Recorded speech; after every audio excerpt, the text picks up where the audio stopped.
ত্রয়োদশ জাতীয় সংসদ নির্বাচনের ভোট গ্রহণ শেষে ফলাফল ঘোষণা নিয়ে বড় ধরনের অনিয়ম ও কারচুপির অভিযোগ তুলেছে জামায়াতে ইসলামী ও এনসিপি সহ সমমনা ১১ দলীয় জোট। তাদের অভিযোগ, ভোট গ্রহণ সুষ্ঠু হলেও গণনার সময় ফলাফল পাল্টে দেওয়া হয়েছে। এই পরিস্থিতিতে নির্বাচন কমিশনের ভূমিকা পর্যবেক্ষণ করে পরবর্তীতে চূড়ান্ত রাজনৈতিক অবস্থান ঘোষণা করবে বলে জানিয়েছে জোটটি।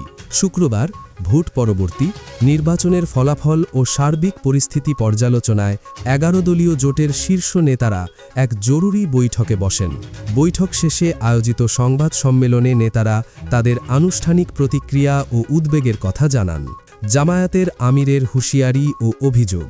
সংবাদ সম্মেলনে জামায়াতে ইসলামের আমির ড শফিকুর রহমান নির্বাচনে নেতাকর্মীদের ওপর নির্যাতন ও কারচুপির তীব্র নিন্দা জানান।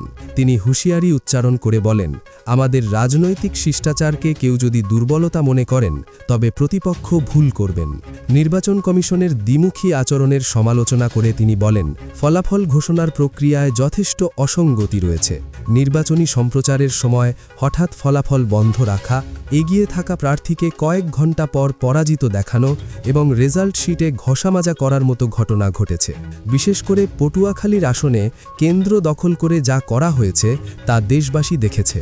তিনি আরও দাবি করেন, ঋণ খেলাফিদের বিষয়ে আদালতের নির্দেশনা বা আরপিও লঙ্ঘন করে যাদের বিজয়ী ঘোষণা করা হয়েছে তাদের ফলাফল স্থগিত রাখতে হবে।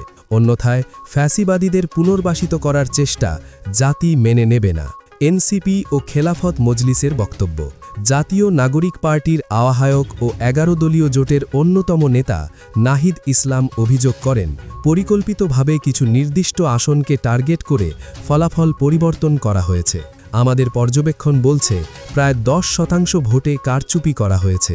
তিনি স্পষ্ট জানান, কারচুপির অভিযোগের বিষয়ে নির্বাচন কমিশন কী ব্যবস্থা নেয় তার উপর ভিত্তি করেই জোট তাদের পরবর্তী কঠোর কর্মসূচি ঘোষণা করবে। অন্যদিকে বাংলাদেশ খেলাফত মজলিসের আমির ক্ষোভ প্রকাশ করে বলেন, জুলাই বিপ্লবের অপমান ১১ দল বরদাস্ত করবে না। ভোট গ্রহণ যে প্রক্রিয়ায় হয়েছে, ভোট গণনা হয়েছে তার সম্পূর্ণ উল্টো।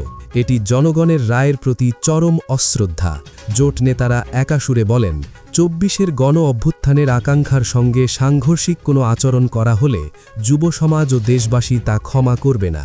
জামায়াত আমির ড শফিকুর রহমান বলেন, আমরা ইতিবাচক রাজনীতি অব্যাহত রাখতে চাই, তবে নতুন করে কোনো কালো অধ্যায় সৃষ্টির চেষ্টা হলে প্রতিবাদ অব্যাহত থাকবে।